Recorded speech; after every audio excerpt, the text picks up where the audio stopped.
hi, it's me, your Void, and we're going to speedrun a TBR now. So I have this lovely stack of books to go through, and I have less than no time, so that's why we are going to speedrun this, and I hope I don't lose myself in my usual babble about shit. Let's go. So this month, in the beautiful month of September, I am going to not only participate but also co-host the Adventurerathon created by the lovely Kirsty from Kade Bookish. The first round was all but 2 months ago, and it was a really good reading month for me. And I annoyed Kirsty enough in the chat to be promoted to co-host, so now you have to suffer me on the official social medias of the Adventurerathon, where I make dad jokes about the prompts and the paths and everything.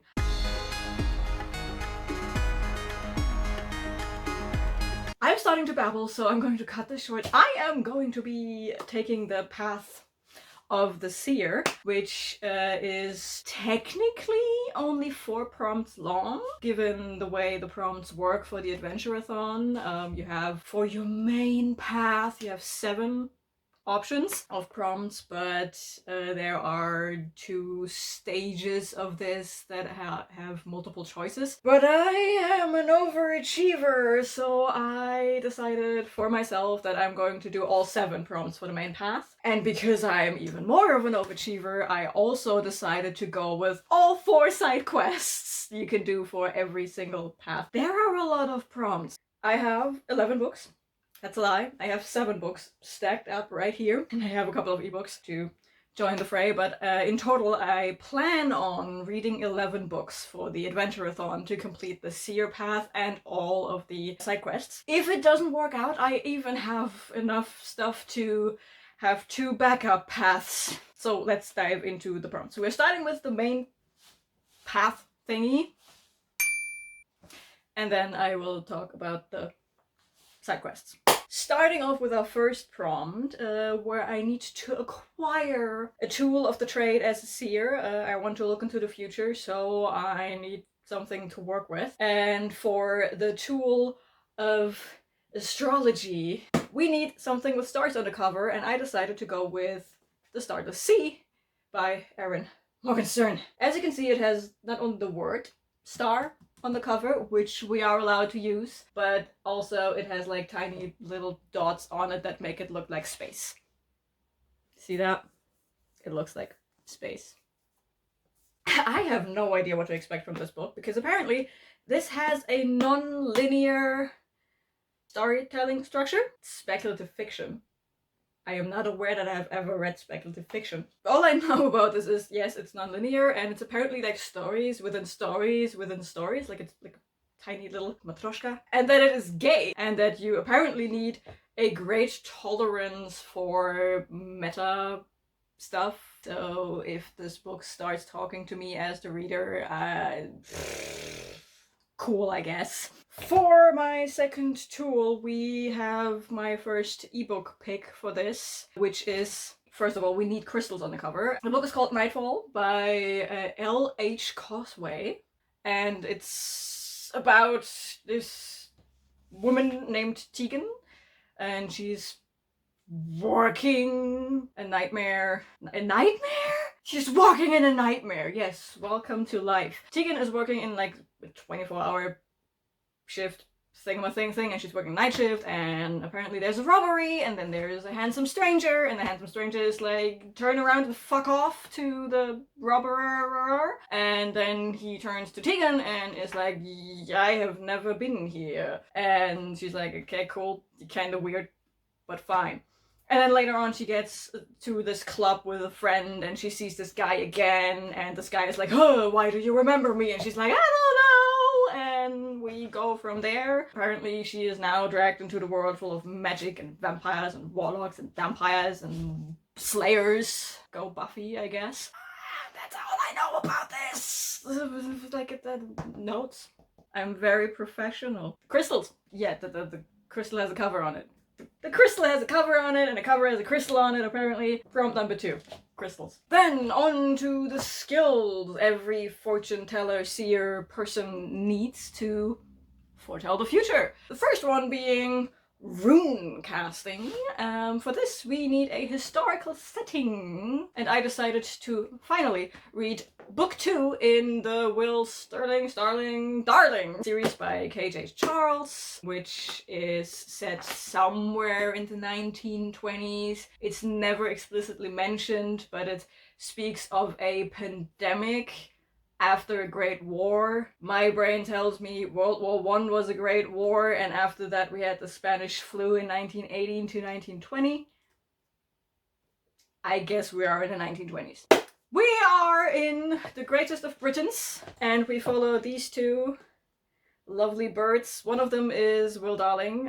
He owns a bookshop thanks to his uncle. And one day he meets Kim. I have forgotten his last name. And he is a nobleman, and they get into all kinds of shenanigans because Kim is somewhat of a free agent for a spy network in Great Britain or something like that. And in the first book they find some secrets that everyone wants in the books, and things spiral out from there. Again, this is very gay. These two don't just look good in suits. I don't know what the second book is about, but I don't care, because I love both of these characters, and the fact that there are so many secrets between them. Like, I need to know what Kim is up to. Kim has so many secrets. This is the only way I will accept the miscommunication trope, by the way. Don't at me. Miscommunication in your book, instant DNF. Don't like that shit. People just need to talk. The next thing every great fortune teller can do, make whatever the fuck, is a horoscope. And for horoscopes, we want to have the same star sign as the author that had written the book we want to read.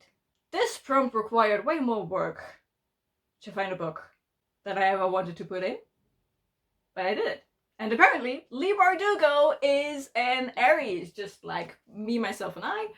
So we have this wonderful poetic situation of me reading the second book in the Grisha universe, Siege and Storm. Why is it poetic? Because I reread the first book, Shadow and Bone, for the last round of this very readathon. Yay! Kirsty, I dare you to make a prompt that enables me to read book 3 in the series for the next round. Thank you very much. This is probably going to piss me off really badly. Not the book, but I hated the fact that in the second season of the show for Netflix they had to scrunch everything together in book 2 and 3 and make this extra storyline for the crows that was completely unnecessarily, in my opinion, although they carried the season. So reading the actual story of what happened on what should have happened in season 2 is going to make me so angry. But yeah, I'm going to reread Siege and Storm because Leigh Bardugo apparently is an Aries, just like me. What do all great fortune tellers need to make their assumptions about the future, your future, a future? Correct! Foresight!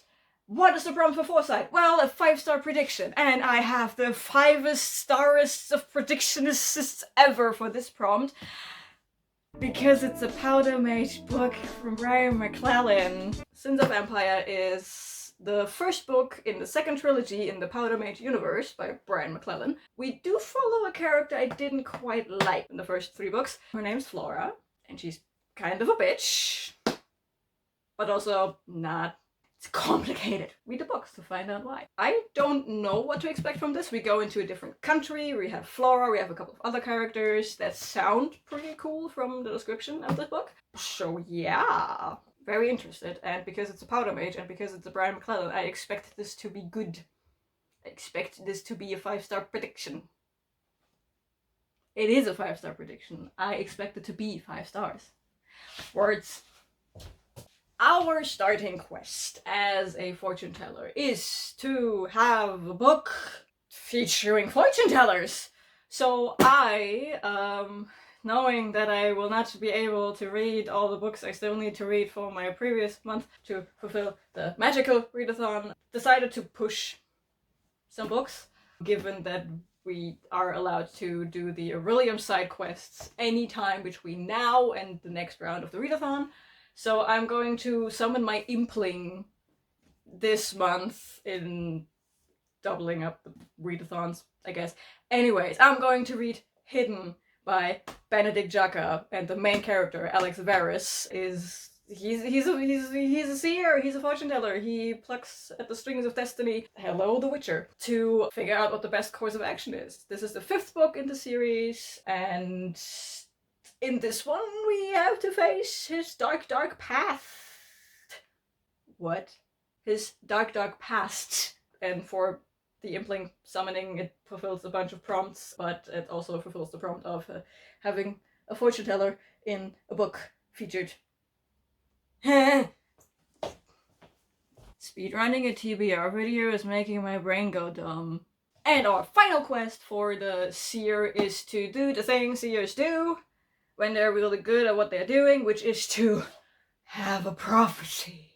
So we need to read a book that features a prophecy. For this prompt I chose Fate of the Fallen by Kade, which takes this whole Chosen One thing and twists it just a tiny bit. Just tiny bit. Because, yes, we have the Chosen One, as foretold by a prophecy, and then he's on his way to start his epic hero quest of being the Chosen One. Problem being, he dies on the way there. So his best friend is like, oh shit, guess I am going to do this now because someone has to, right? So he picks up the sword and he figures out that he's not just a sidekick in this book. So maybe the prophecy fits 2 characters, I don't know. I just know there is a prophecy in here that foretells the coming of the hero and the hero dies. And then we come to the side quests. Every side quest path thingy comes with 4 books you need, want, should read, and 1 non-reading prompt. In this case, the non-reading prompt for the seer is to have a dream analysis. Now, I'm not dreaming, or at least I don't remember my dreams most of the time, but I have a friend who has the wackiest of dreams, and I will definitely force her to tell me about one of her dreams so I can try my hands at being Sigmund Freud, I guess. So for the side quests, we have the prompt of reading something with celestial and or astrological magic, which for this prompt I chose a book fittingly named Celestial Magic by Emma L. Adams, and it is about Devi Lawson, and she's hunting demons for the Angelic Guild of Celestial Soldiers, and then she's fired, and then she's framed for murder, and then she has to work together with a demon warlock named Nicholas, and then they have to, well, they try to figure out this murder thing, and in the process they figure out that they have to save the world. Sounds logical to me. The next prompt is Fated Mates, and people who know me know that I like Clio Evans books, and people who know Clio Evans' books know that she is a great writer in the Fated Mates area. And again, I'm pushing a book from my Aurelium Impling summoning thing, which is Little Piece of Sass by Clio Evans, which is the 5th book in the Creature Cafe series, where we follow the werewolf Elle and his mate, the werecat Luna, and they are like, something's missing, so they go to the barista and are like, hey, we kind of need another one for our relationship thing to work. And the barista is like, hey, listen, I have this new employee. Her name is Quinn. Quinn comes with her own baggage and actually wants to take revenge on monsters in general. So being paired up with a werewolf and a werecat might prove to be a bit way to go, sheep. And they have to figure things out together. It's Clio Evans, so it's very spicy. Definitely filled with monsters and creatures and things that go bump in the night. Yes, I have learned that signature text that Clio Evans puts in all her books and novellas. I'm basically going to summon my Impling for Aurelium in September with these 2 books, given that Little Piece of Sass was also for the Impling summoning thing prompts. That's actually going to be my shortest read this month. Like, everything else is around 300 and more pages. Looking at you, 700-page behemoth, Sins of Empire. The next prompt is actually one of my favorites, and I'm not just saying that because I suggest this prompt. It's actually, like, I like the implication of this prompt, because you have to be a bit more interpretive with it. And it's different for everyone else. Like, everyone is doing it differently, even if you draw the same tarot card, because guess what? You have to pick a book that is inspired by a tarot card you pull, either by the design of the card or by the meaning of the card. So even if people draw the same card, it may be a different pick for them because it's a different deck of cards or a different interpretation for people. So that's kind of, I like that one. I like the scope of this prompt. I had to pick a tarot card, and I drew the Ace of Wands. It's a pretty card, in my opinion. It's also pretty meaning, in my opinion. I didn't go with the meaning though, not mainly with the meaning. I mostly went with the design because I really like it. And it has these, like, all those fiery colors of red and orange and yellow, and in the middle you have this twig with some flowers and stuff, and it took me a while. I stared at so many covers to get the vibe, and then I found a lesson in Thorns by Simone, and it just, I looked at it, and I looked at the tarot card, and I looked at the cover, and I looked at the tarot card, and it just clicked. It felt like the right choice. And I mean, that's all what tarot is about, right? Going with your guts, going with the feelings. So, yeah, I picked A Lesson in Thorns by Simone for the Ace of Wands. What is this book about, you ask? Good question. It is about this woman named Poe, and she comes back home after, I believe, 12 years of being away, and she meets up with the hottest of hot men, Auden, and the even hottierest of hot men, Saint Sebastian. Who names their kid Saint Sebastian? And stuff spirals out from there. This book is described as a gothic dark academia fairy tale, and it has narcolepsy rap in there, which is also an own voice representation because Simone has narcolepsy.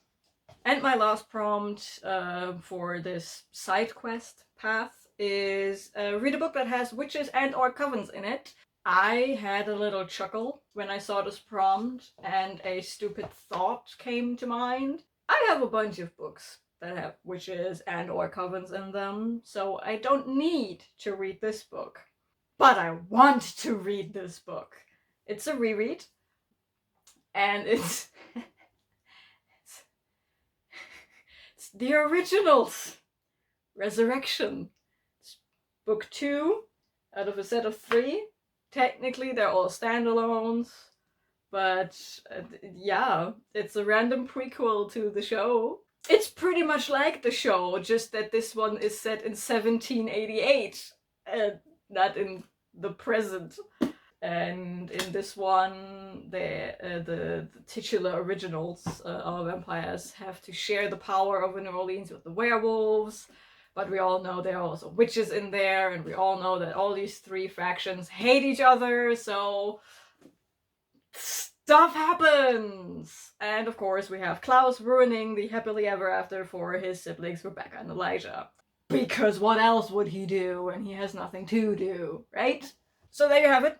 Pretty large TBR in speedrun mode, hopefully. These 11 books amount to 4,000 and something pages. Remember how I said I will never ever touch a book again after the Aurelium August edition? I lied. Obviously.